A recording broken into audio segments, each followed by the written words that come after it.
And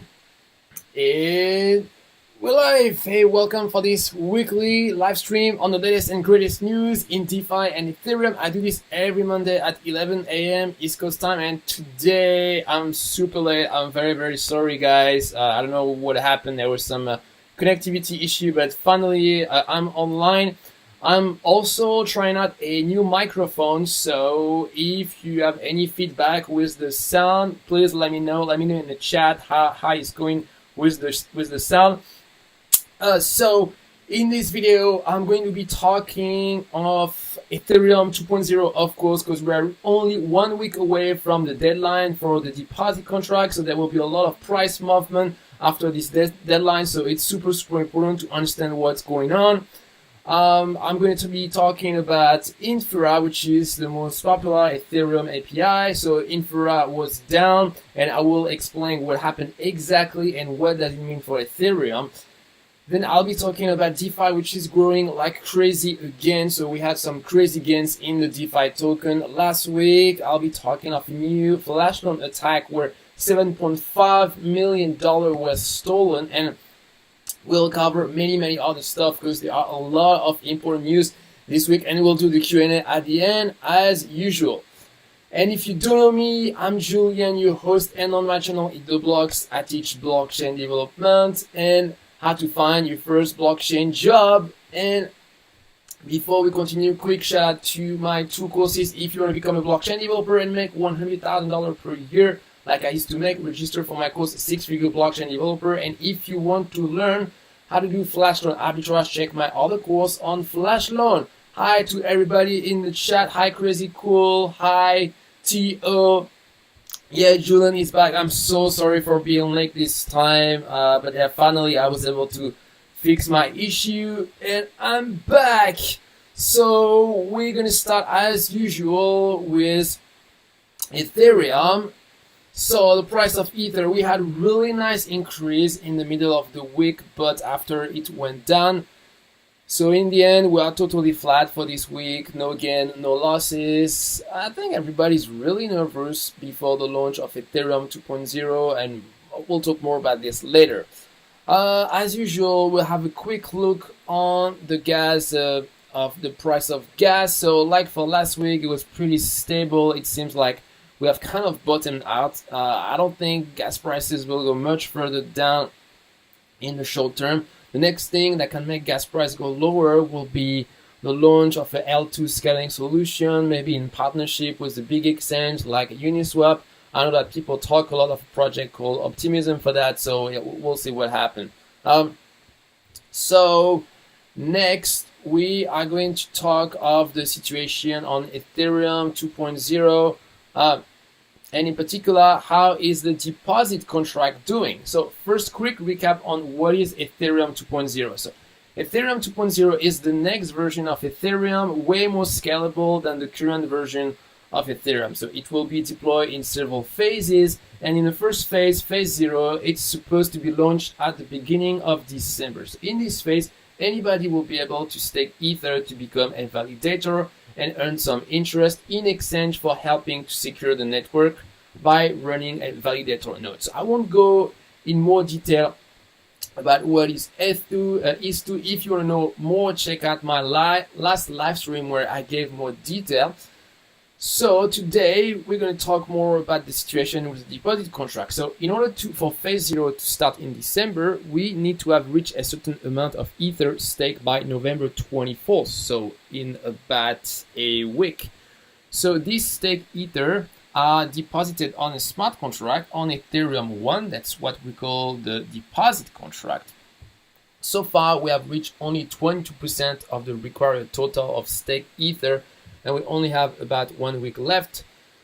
However, I don't think it's time to panic because whales are probably going to invest at the very last moment. There is actually no incentive to deposit your Ether before, because in the meantime, you can stake your Ether, use it in some DeFi protocol and earn some interest, and people don't want to miss out on this. So yeah, I think it's going to be fine. We're going to have enough Ether on November 24th. So I'm actually planning to devote this week to Ether 2.0 on EtherBlock. So expect to see more video on this. I'll probably do a tutorial for how to become a staker and another surprise tutorial to show you how to build a project related to staking. So then the next news is Infura was done last week, and it was pretty big deal. So first, what is Infura? So when you want to deploy or interact with a smart contract on mainnet, you need to run a node. So a node is the software that runs on Ethereum. So anybody can run a node. When you start your node, it automatically connects to all the nodes on the network. And after that, you can interact with the Ethereum network. So as a side note, it's possible to run a node as a non-miner. If you are just a developer, that's actually what you want to do.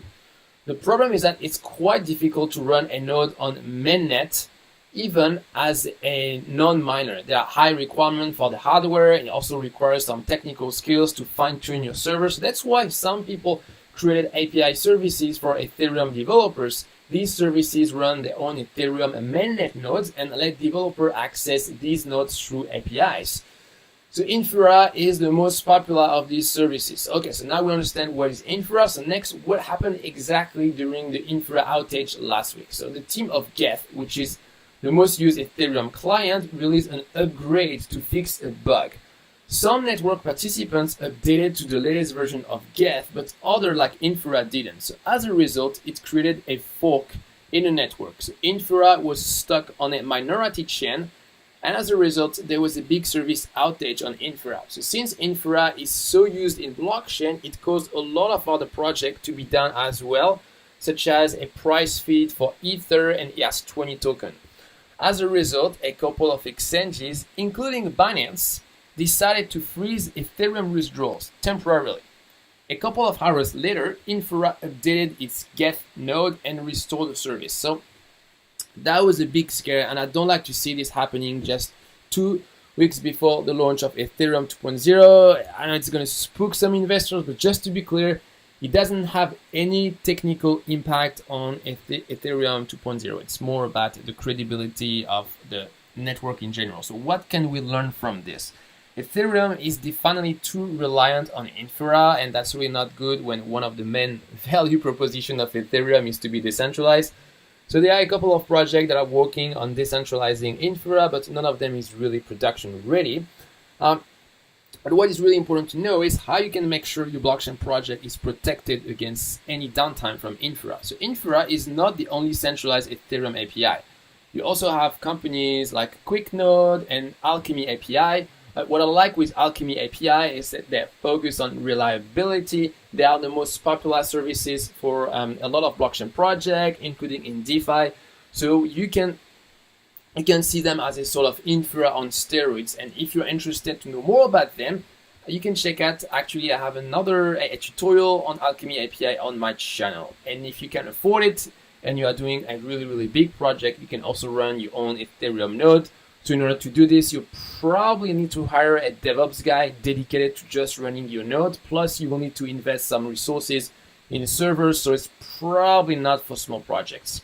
Okay, so now we are going to check out the market cap of DeFi. So we are at 13.6 billion. That's about 1.2 billion more than last week. So that's a new all-time high. It's very good. Last week we also had a nice increase, but that was due to the price increase of Ether only. This week is different. The increase is actually due to an increase of the number of Ether invested. So it's this increase is more meaningful. In the coming week, we will probably see a decrease in the market cap of DeFi because some people are going to exit DeFi protocol to stake their Ether in Ethereum 2.0. Okay, so next we're gonna have a quick look at the price of DeFi tokens. So this week we have massive gain. This guy, like, this is really crazy. We haven't seen this for a couple of weeks already. So more than 200% for Alpha, which is a cross-chain DeFi protocol. Almost 200% for Index, which is a yield aggregator built on top of the said protocol. And a lot of green here, sushi 100%, curve 66. I mean, yeah, we have some really, really nice increase. And when it comes to the decrease, we don't have so much.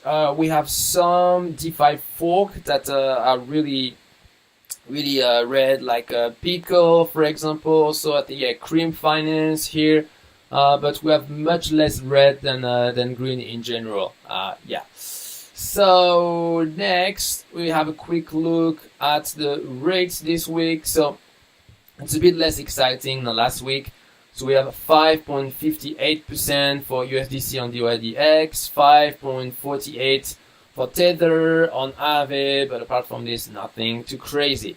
Okay, so next, we are going to see the news more about the DeFi project. So DeFi in general is growing like crazy. So the total DeFi user amount increased by 55% in just 6 weeks, or if you just take just October, is 40%. So total now we have 860,000 users in DeFi, and yeah, I mean, this is about 10 times more than 1 year ago. So users are tracked by unique Ethereum addresses. That's how we can know how many users we have in DeFi. So this data is coming from Dune Analytics. As a side note, so Dune Analytics is an amazing tool for blockchain entrepreneurs because you can find unique insights about blockchain usage, and you can validate some businesses' hypotheses. So I actually have a tutorial on Dune Analytics on my channel if you are interested.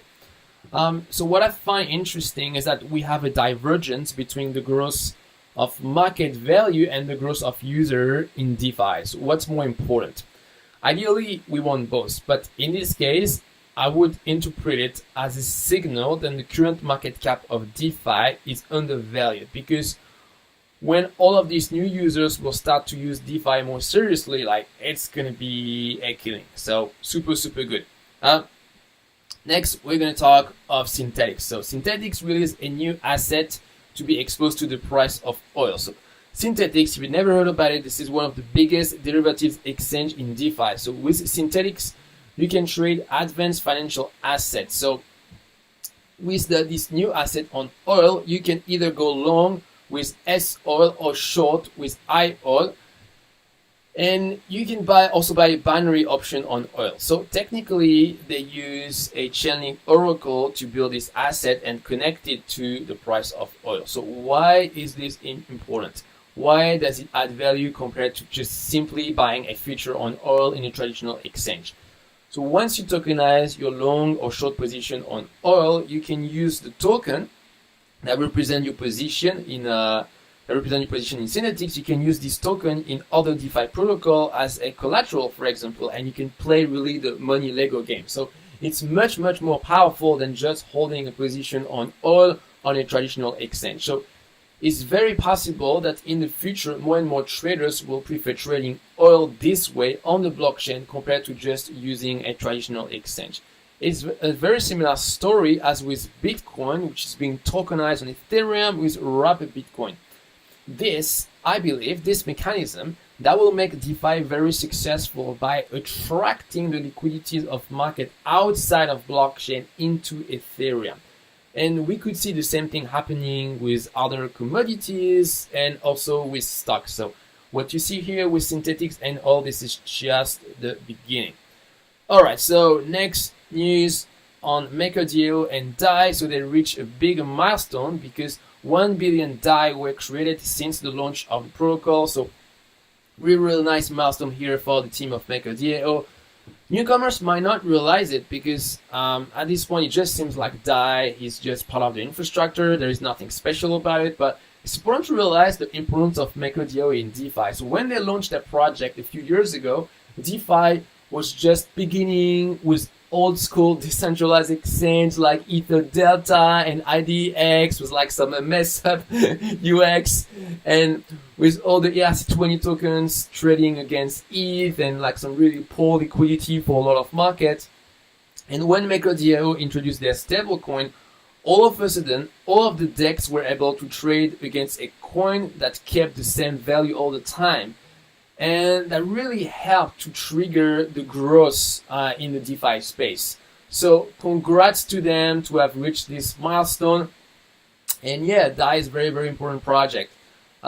Next, we are going to talk of news about NFT and Enjin. So Enjin are going to make their platform free. So what is Enjin? This is a marketplace for gaming NFTs. So before, you had to pay a subscription to create NFT on their platform. Now it's free. But you still have to use their token, Enjin, in order to back the value of your NFT.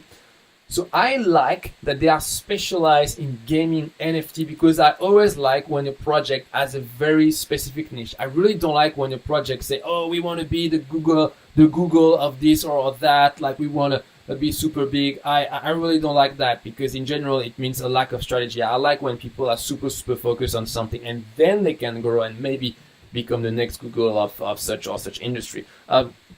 But I don't like that in Enjin you have to use their token in order to create an NFT.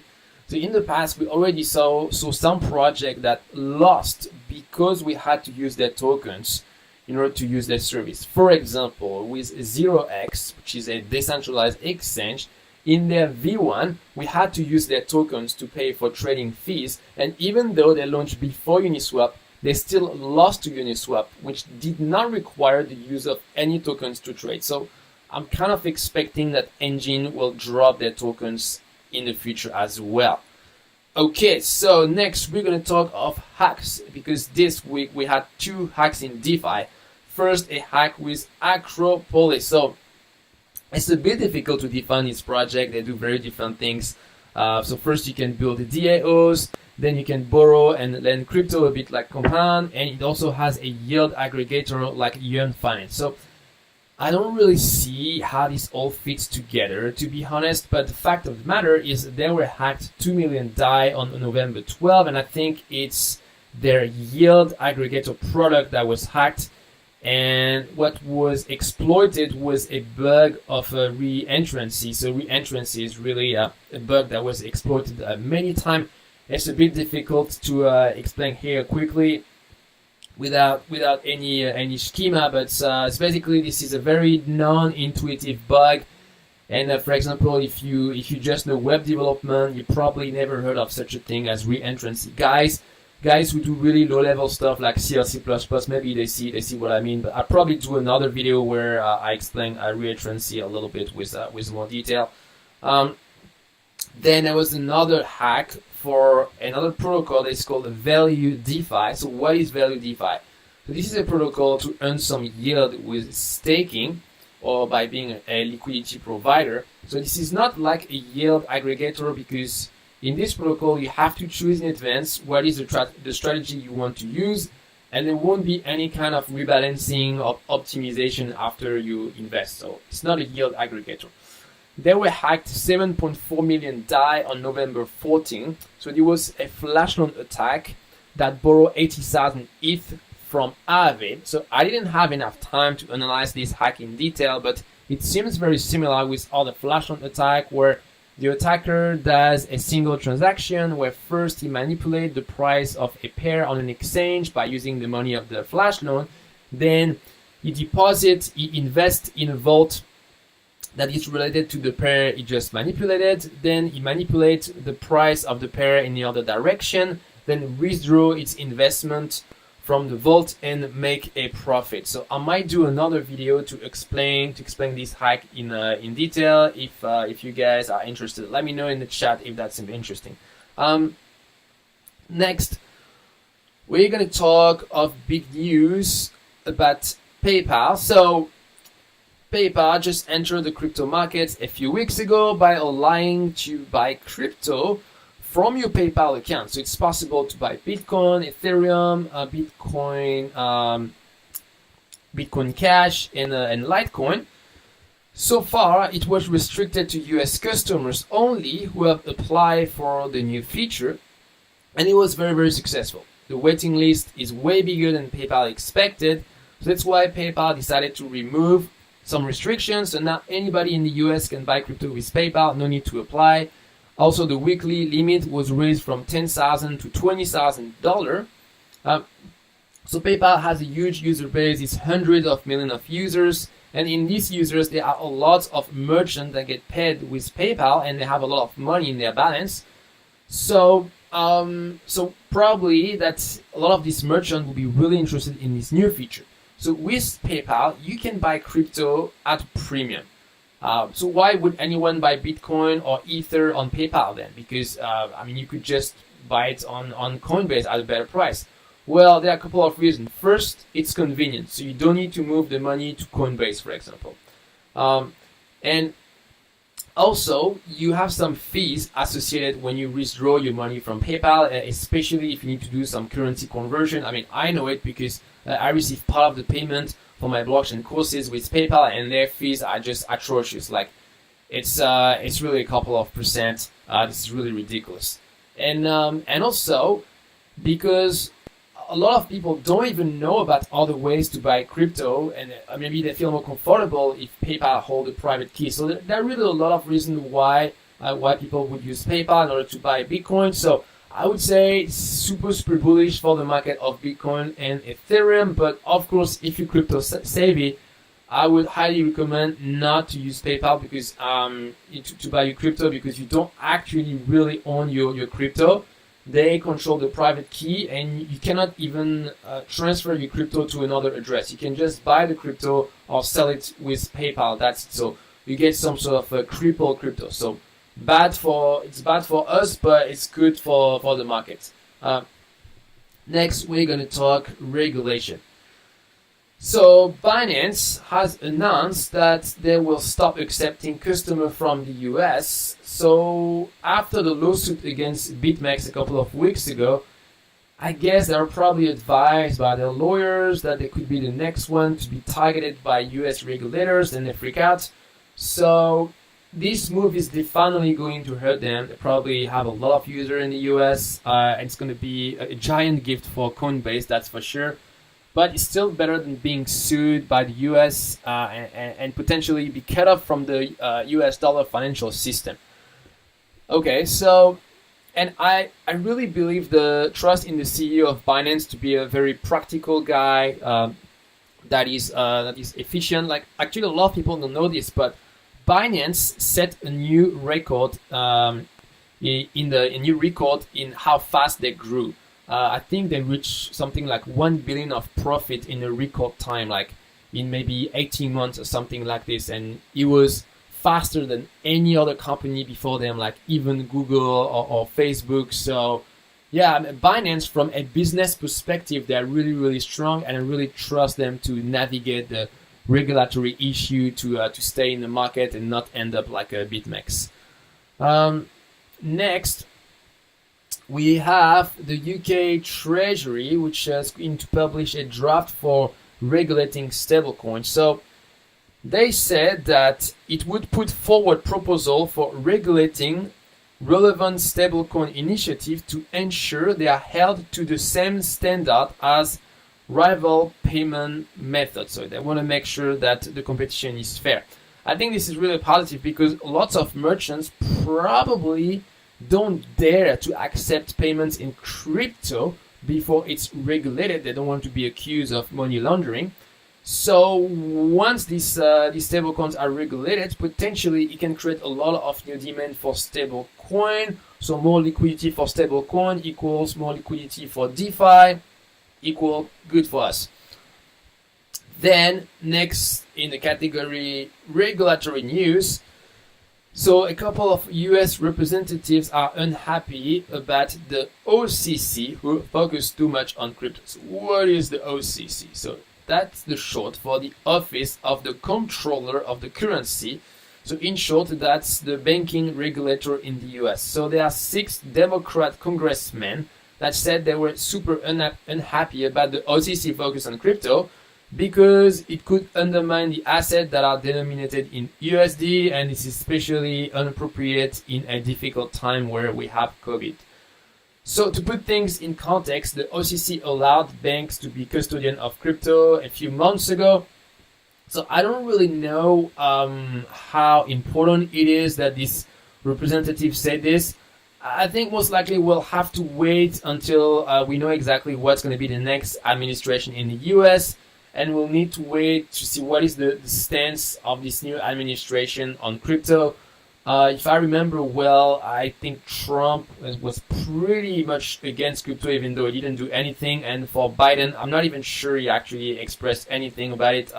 He might actually not be interested by this because he has many other things to do. Okay, so that's it for the news about blockchain and DeFi. And now I'm going to quickly go to the news about for developers. So first, I wanted to show you this new project, Ethereum Nodes. So that's a dashboard to see the status of the various Ethereum API services.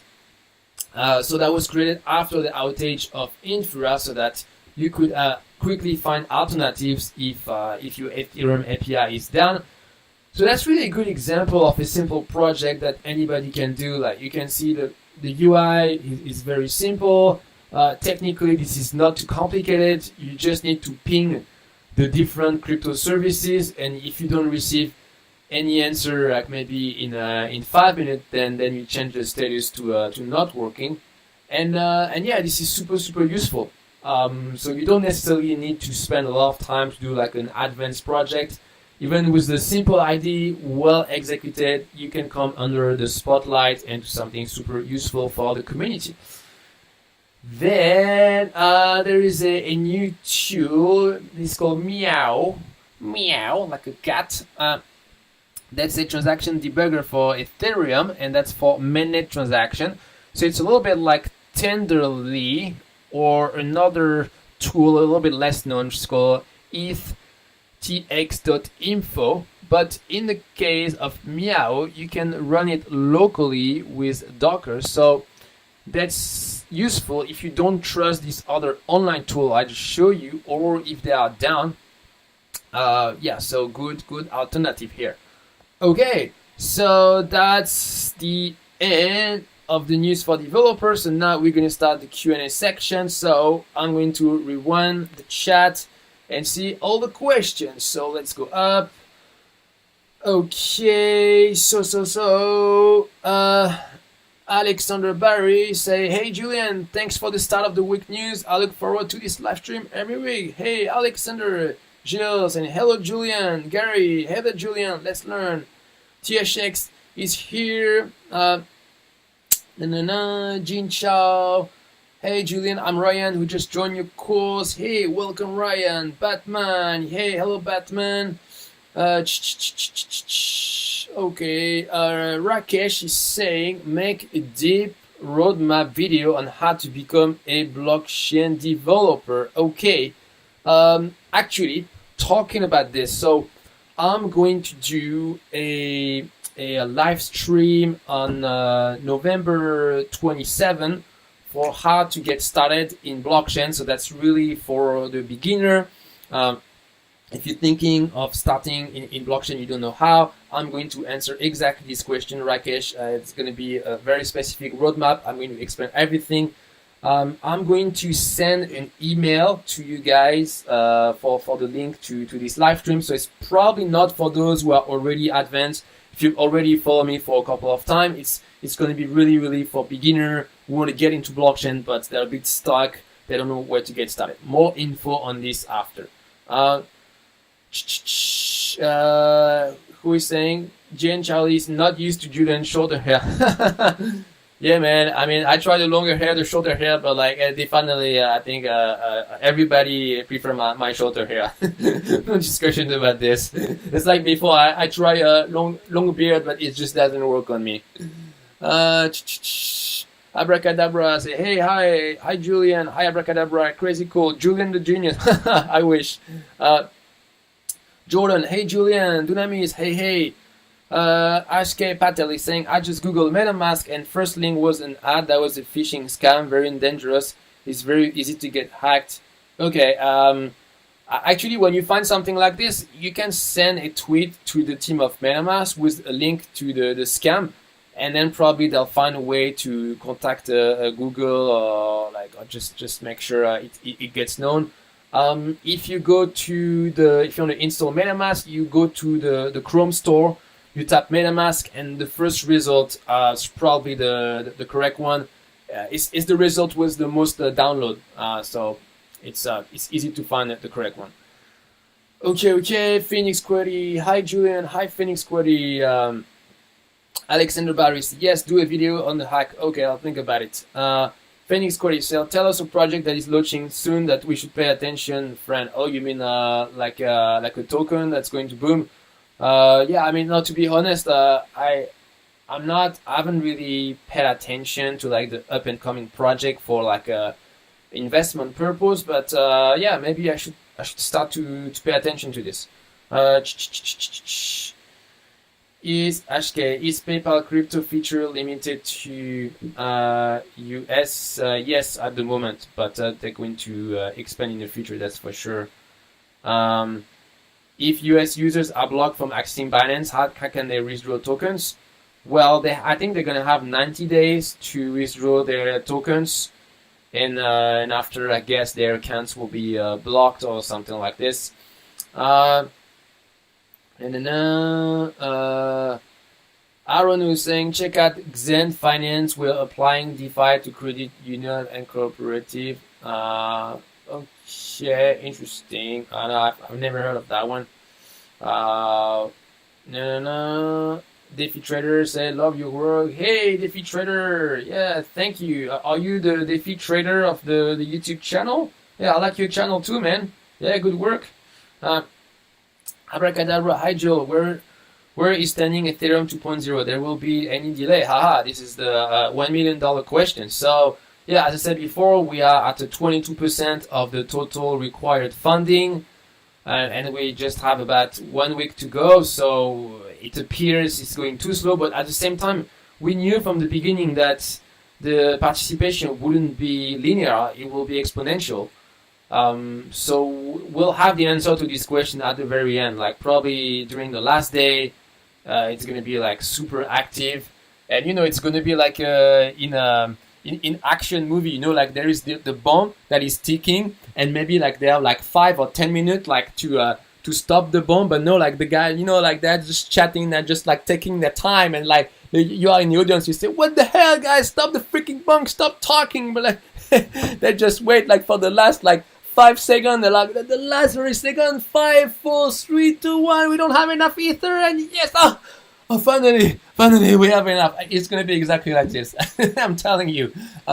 So yeah, I think there's going to be a huge tension on the market for the price of Ether. Maybe there are going to be some crazy price swings until the last moment, and then we're going to have enough Ether, and we're going to have like a huge increase, like $50 or even more. Like I can totally see something like this. Then THX saying that site reminds me of CryptoKeys. Okay, I don't know which site you were talking about. George saying, hello Julian, where are you from? Hey, I'm French, George. Avinash saying, with ETH2 validator, will there be no need of miners in the future? So the vocabulary in ETH2 is different. So we don't say miners, but we say validators.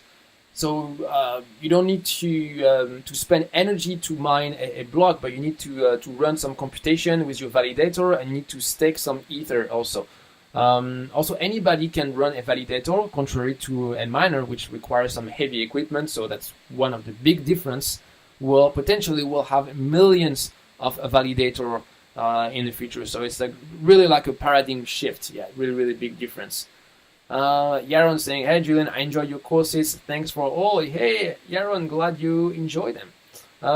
Batman, any timeline for advanced Solidity course? So yeah, it's first quarter of next year. And when it comes to DeFi, the DeFi course, that's going to be in December.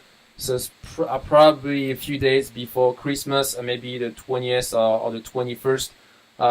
Yeah, probably going to announce an official date this week, so that I'm forced to respect the date. Derek is saying, what project have made you the most money? Are you actively using Flashloan or other DeFi tools? So me, in terms of DeFi tools, I use the I use the tools for developers. For investment, I just do very simple thing. Like I have some Tether invested in Compound. Just sometime when I get paid for my courses with like in coins that I don't want to keep, then I use Uniswap to sell them. I do some simple stuff like this. I've also run the arbitrage, the liquidation bot of DYDX. Yeah. Myra Cheng, Julian, can you do a series on most famous DeFi hacks? Yeah, interesting. I've actually done separate video on specific hacks, but maybe I could do a video combining all of them by maybe being a little bit more, a little bit faster and be a little bit more comprehensive. But yeah, I mean, I think this year we had like at least 10 or 15 big hack, especially including Flashloan. Yeah, good idea. Argobin is saying, please share some publication with quality DeFi technical content. Okay. Yeah, I mean, I hope it's what I'm doing already. When your course is coming out, yeah, DeFi course is coming end of December. Dunam is saying, will you in the future include cybersecurity development for blockchain? So security will be included in the course for Solidity, which will be released in the first quarter of 2021. Yeah, because really, I consider that being specialized in solidity itself implies that you're good with security. These two things are very related. When can we expect a Julian ES20 token? I kind of thought about it of doing like an NFT token, but I don't really know what it could represent. Maybe some voting rights for the content of Eat the Blocks. And maybe when you buy one of my courses, then you get some of these tokens. But if I were to do this, I don't think it would work on the mainnet of Ethereum, because people would not accept to spend like $1 or $2 just to vote for a future video. So I think if I were to do this, I'll probably do it on a testnet like Kovan. That will still be the one who release the token to people who bought the course. So that I mean, this is still work. But yeah, like that's the idea I had in the moment. Eric Adaverson, I would recommend to check a token called Ensure. It's like NXMN. They got grant from a Web3 foundation plus staking coming up soon. Okay, I didn't know this coin. Myro Marriage, are you participating in the BSH hackathon? No, I'm not. I'm so busy with my YouTube videos and my courses. I'm doing this all alone, so it's really a lot of work, like preparing the video, doing the course, answering to the emails, doing the support. Actually, I'm probably going to get some help soon. I'm going to announce this probably at the beginning of next year. I would like to expand Eat the Blocks a little bit. Gary San saying, that's correct. 90 days to withdraw from Binance. Yes, and after if you're a US customer, you lose your coins forever. TRY, let me into your Facebook group. Yeah, I do a batch approval every week. So last Sunday I was busy, but I'm gonna do it today. So yeah, don't worry, you'll be accepted today. Batman, is there a good story about the neon Pac-Man ghost? You have it in the background. Okay, so. The story is just very simple. It's I just wanted to make my background a little bit more attractive because it was kind of boring. So I just went to this shop with a lot of electronic gadgets, and I was searching for like something a little bit original I could put in the background. And then I found like this. I found Pac-Man, and I thought, it's kind of a reference. Like a reference that everybody knows for technical people. It's kind of fun. So I was like, okay, let's do the Pac-Man. Pac-Man, that's it. But in general, I'm kind of frustrated with my background. Like it's kind of boring. You have like the really ugly the ugly curtain over there. I need to improve this, guys. I need to improve this. Then No. Abracadabra, are you also staking for ETH is to zero? I haven't decided yet. Possibly, actually, this week, the second video. So the next video I'm going to release, it's going to be a tutorial for staking, and the video after that is going to be a surprise video on staking. I don't say no more, but it's basically going to be useful for people who don't want to invest one full ether, but just want to 32 ether, but people who want to invest less, but yeah, this is a secret. You'll see this Friday. Ronnie Zag is saying, hey, it's me, George, for the project we're talking about the blockchain. Greeting. Hi, Ronnie. Gary sent, perhaps an NFT with the neon Pac-Man. Yeah. Yeah, I saw that there was another crypto YouTube channel that started to do some NFT, and that was successful. So yeah, maybe I could hire an artist and like create something with the Pac-Man, and I will like, and if you have it, it gives you like some more technical skills or something. And yeah, I could do that. Maybe that's a good idea. Thanks, Gary. Crazy cool. The difference is cheapness on electricity. Mine now becomes staker. Oh, okay. I think you're talking of the difference between proof of stake and proof of work. Abracadabra is saying, one more question. If the delay of Ethereum 2.0 will be too long, could Polkadot take the lead? No, because Polkadot is a inter-blockchain solution. So its goal is not to compete with Ethereum, but it wants to connect Ethereum to other blockchain. So you can see Polkadot as a complementary project to Ethereum, but definitely not a competitor. Resh Beer, sorry man, I can't pronounce your name properly. Roger Combo saying, what's your opinion on Flow, Julian? Oh, I don't know this project. Yaron saying, do you know RSK, the smart contract over the Bitcoin network? Yes, I've heard about them like maybe 1 year ago, but since then I don't think we've heard much. To be honest, I don't really, I'm not too big on any project that aim to build on top of Bitcoin, because Bitcoin is very limited. You do have a small programming language in Bitcoin. It's called a Bitcoin script, but that's very, very limited. So, and the tooling around it is really not very good. So we have RSK. There is also DeFi chain that wants to implement DeFi on top of Bitcoin. But yeah, I don't really believe in this project. Like now, everything is on Ethereum. So I believe much more in any project that built in Ethereum and don't try to go against the tide, really. Daniel is saying, what do you think Ethereum 1 proof of work will be turned off to move everything on ETH2? When do you think? Yeah, so that's the phase. I think you're talking of phase 2 of Ethereum 2.0. So beginning of December, this is phase 0 just for staking. Then we're going to have phase 1 where we're going to have the different shards, but with just the data, but still with no transaction. And phase 2 when we actually do the final migration. So Phase 1 and Phase 2, this is still in R&D, and this is projected to be launched in 1-2 years. Well, I think it's more like 2-3 years, to be honest.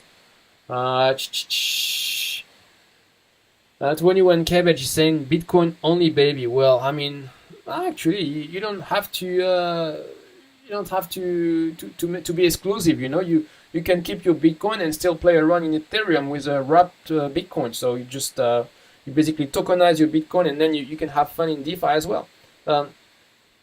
Crazy Cool is saying, I'm working on Flashloan, the hell out of Tron. Oh, there are some Flashloan on Tron as well? Oh, I wasn't aware of that. Yeah, why not?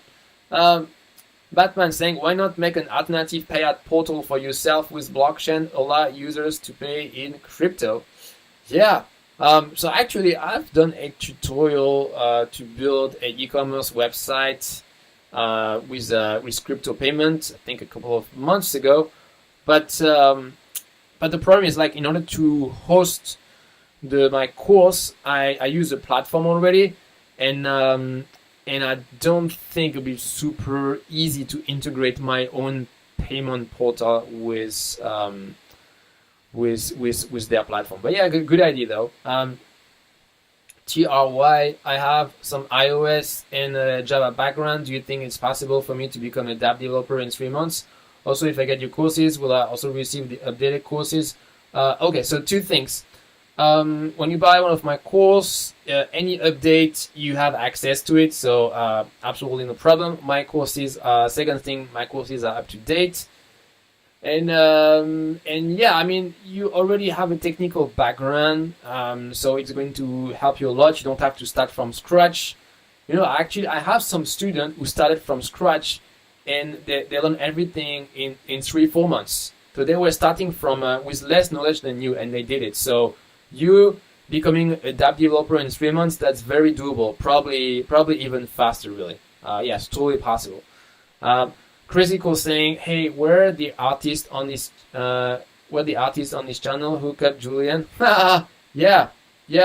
Maybe I should send an email asking if any artists want to do an NFT with me. That'd be a good idea. Abracadabra say, dude, I would spend even $5 to vote. I'll be Julian token well. That's awesome, Abracadabra. But yeah, I mean, I really want to make it super user friendly. You know, like for most people, the voting is really like a low value action. So yeah, I really want to reduce friction as much as I can. But I think my plan to make it work on Kovan would totally work. Yeah. Derek saying, have you created your own MetaMask version? Is it possible to do for one person to do? No, I haven't created my own MetaMask version, but yeah, I mean, technically MetaMask, this is a Chrome extension. So anybody can release a Chrome extension. I think one time I was curious, I wanted to check out how to do this. So I found there was a tutorial of Google, and so basically they give you some boilerplate code. This is in JavaScript, so JavaScript, HTML, CSS. So the logic is a little bit different than just a standard HTML page, but it reuses the technology of the web. So you don't have to learn a special language. It's just that you use some APIs of the browser that you don't normally use with a normal web page. But as a web developer, you already know a lot in order to do any Chrome extension. And so from there, you have to implement the logic of a wallet. So you have to use Web3, and you create private key, you store them, then you show some windows, you create your UI. I'm pretty sure you can use React for Chrome extension. Yeah, but you can check out the code of MetaMask. This is on GitHub. This is public. See how they did it. But you probably won't be able to reproduce all the features of MetaMask though, because be aware that MetaMask, like, this is a big team. Huh? They are like, I think, at least 10 developers. They have millions in funding. They actually were acquired by Consensus, so really have a lot of resources. But if this is just a project for fun, for learning, yes, you can do it. However, if you want to be a competitor of MetaMask, you better have a very good value proposition, because MetaMask already sort of achieved escape velocity. You know, like they're growing like crazy. Actually, they reach a very important milestone. They have 1 million users, and if you see their user growth, it's exponential. So it's going to be super hard to compete with MetaMask. So you better have a very unique ID and probably access to funding if you want to compete with MetaMask. I would actually not recommend that. Yeah, just if you wanna just learn, that's fine. Okay. Next, Abracadabra saying, is it Pac-Man behind you? Yeah, yes it is. I thought it's Ghost Token made by my cat. Yes, my little Pac-Man.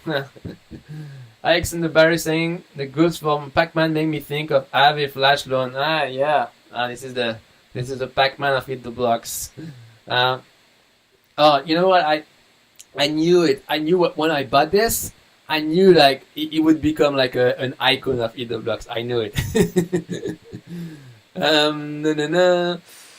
So, Mirage, are you bullish on any other EVM compatible blockchain? Any other chains which can run Solidity smart contract natively? So I'm bullish short middle term on Binance Smart Chain because Binance Smart Chain already has a huge user base, and in their blockchain they basically address the main problem of Ethereum, which is the lack of scalability and also the high transaction fees. So on the Binance Smart Chain, the transaction fees are very, very low. So I think that short to middle term, they can steal some liquidity from DeFi in Ethereum. So we start to see this already with a copycat of SushiSwap and Uniswap, etc. on Binance Smart Chain. And with the whole liquidity mining, yield farming things going on. But what I expect after that is that you're going to see some L2 scaling solution that start to kick in for Ethereum, especially we're going to see some partnership with some big decentralized exchange like Uniswap that will migrate to L2 scaling solution. And then the transaction fee on Ethereum will go down. And will be competitive with the Binance Smart Chain, and after you're going to see a flight back from Binance Smart Chain to Ethereum. So, yeah, long term, I'm not sure about Binance Smart Chain, but short term, middle term, yes. And yeah, you have many other blockchains that are based on EVM. Tron is like this. Hyperledger Bezu that allow you to do private blockchain. So this is good for enterprise. This is also EVM based. 2017 vet, is it worth it for an individual to create a DYDX liquidator bot? Your video is great. Do you still run a bot? No, I don't have the time to fine tune all the parameters of my bot because it takes too much time to do all my course and my videos. But I mean, I don't see why it wouldn't be worth it to run a bot. So I don't recommend you to create a bot from scratch. I recommend to use the code of the bot of DYDX, the official one, and from there you can customize it. For example, they don't use a Flashloan. That means you need to have some capital upfront to do some liquidation, but you could customize the liquidator bot to make it use a Flashloan, for example. So start with their code as a template, and then you can improve from there. TRY, also, do you teach how to use Vim? It looks awesome how fast you code. Thanks, man. I have a video on my channel. You can search on YouTube. This is called a blockchain IDE. You can type blockchain IDE Vim, and you will find it. So I show how I combine Tmux and Vim to code. Yeah. What kind of keyboard do you use? I can hear some timers. I just use the Butterfly native keyboard of Mac. Nothing special here. But I know some people like this Exno keyboard. What's the name?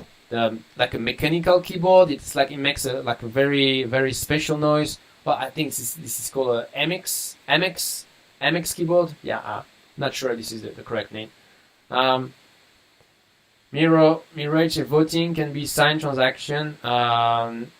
No cost. Yeah, but in this case, if I do this, you still need a centralized backend. So that means I'm gonna have a centralized backend, maybe deploy an Heroku that check the transaction. So of course, in this case, this is no big deal because this is just for voting on the future content. But the idea is to do something really, really decentralized. So ideally, I would like everything to be decentralized. But yeah, this is a possibility. Akshay is saying, how is MetaMask seed phrase used to generate a private key? Okay, so it's a bit difficult to give the full explanation here, but it uses something which is called BIP32. So BIP, this is it means Bitcoin Improvement Proposal, and that's a sort of that's a way to specify some new stuff for Bitcoin. And so the same thing was used to create Ethereum addresses. Then direct saying Flow protocol is maintained by the same creator as the crypto keys. Oh, interesting. So yeah, I mean, obviously this is a really good team. So okay, that's interesting to check out. Abracadabra saying, is there any channel where we can see the Julian meme? Not yet. I need to create it. Marcus Alex saying, I'm new, but I received a proof of authenticity from Verisot, but my artwork is now located on BTC blockchain. What should I do to sell it on Rarible, being proof of authenticity on Bitcoin versus Ethereum? I don't know about this. I don't know. I never sold an NFT on this platform, but I mean probably they have some FAQ. But I don't know how it works for NFT. For if you are selling if you can do an NFT that is cross blockchain. So in this case, you will need to use a system of Oracle that fetches the data from Bitcoin and inject it into Ethereum. But I'm not even sure if that exists already. I would say, like if your NFT is something very valuable, maybe you could do a what we call an OTC trade. Like directly with another person. Like you just contact a few NFT Marketplace, and maybe that on top of their decentralized exchange, maybe they also can put you directly in relationship with some buyers, and in this case you will go through them, not using their decentralized exchange. So yeah, maybe they can do a trade like this. Sasa Nikolik saying, what's the difference between Binance Smart Chain and Ethereum? What is the governance model? How decentralized are they? So how decentralized are they? They are not decentralized. They are totally centralized because I think they have 21 validators or miners. I don't know how they call it, and they pretty much they need to be pre-approved. So that means they control them basically. Binance Smart Chain. So this is based on the Ethereum virtual machine. So same technology as Ethereum, but this is a separate network. So anything that happens on Ethereum is totally independent that what you see on Binance Smart Chain. So yeah, the big difference is decentralization versus centralization. Another big difference is the transaction cost. So on Binance Smart Chain, the transaction costs are very low, and also the scalability of Binance Smart Chain is better than Ethereum. Yeah. The governance model, this I'm not too familiar. I think this is related to the Binance token, but since this is centralized, governance doesn't mean much, They can say whatever they want with a governance token, like this is a centralized blockchain, so they decide. RK is saying, can you build something course on Bitcoin?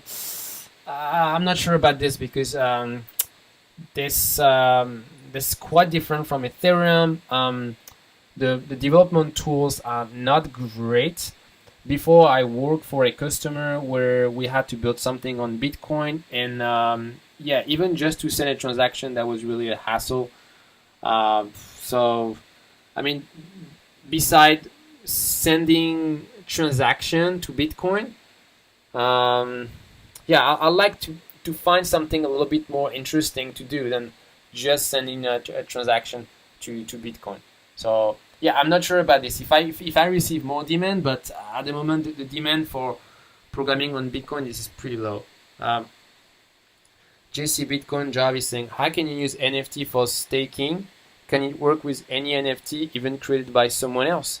Well, I mean, NFT, they are not, so staking, no, because usually staking, this is specific to the protocol. So for example, if you want to do some liquidity, yield farming, you need to stake the governance token of the protocol, but they don't care about tokens of other protocol, and they finally don't care about NFTs. However, maybe that at some point in the future, we'll see some integration between NFT and DeFi, and maybe you'll be able to use your NFT as a collateral, for example, on a Compound. But one of the big issue I see is how you can price this NFT, because the liquidity of the NFT is very low. It's not like, I don't know, a DAI where you have a lot of trade at every second, so you can have a reliable price. But with NFT, maybe like you have one trade during one day and then nothing for 1 month, and then the NFT change owner, and then you have another price, but the new price might be totally different from the first price. But in order to be used as a collateral, we need to have a reliable price. So if it's like a sort of art NFT or gaming NFT, that's difficult. If it's what we call a DeFi NFT, so DeFi NFT doesn't exist yet, but this could be, for example, an insurance product or an option product. In this case, we might have a more reliable way of pricing the NFT. So in this case, it could be used as a collateral, but this is not for tomorrow. It's a little bit too early, I think. But it's a good idea. Good question. Marcus Alex, what's your take on KuCoin soon to launch NFT exchange? Okay, I wasn't aware of this, but KuCoin, I thought KuCoin was the exchange that just had a problem in China, or am I getting confused with OKX? Okay, well, if they just had a problem, no, I think this is OKX. I'm sorry, I don't have much to say about KuCoin. Except the fact that if they already have a user base, launching any other exchange will be easier for sure. When you launch an exchange, the big issue is that you need to see the two sides of the market. You need to find buyers and you need to find sellers, because if you only have buyers but no sellers, then there are no trades. If you have only sellers but no buyers, there are also no trade. And you need to see both sides of the market, but at the same time, and that's something that is very, very difficult to do. It's a really huge barrier to entry. So with KuCoin, they are probably in a good position to launch an NFT exchange.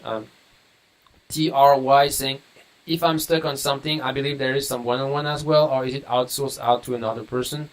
It depends which package you take, but for my courses, for some package, this includes a 1 hour session, a one-on-one with me. So this session is with me, and you can also book me for 1 hour as a standalone unit, and this is also with me. RK saying something like hodl, which build lending platform. Okay. Lucas saying yes. OKX problems in China. KuCoin problem was hacked a month ago. Oh yeah. KuCoin was hacked a month ago.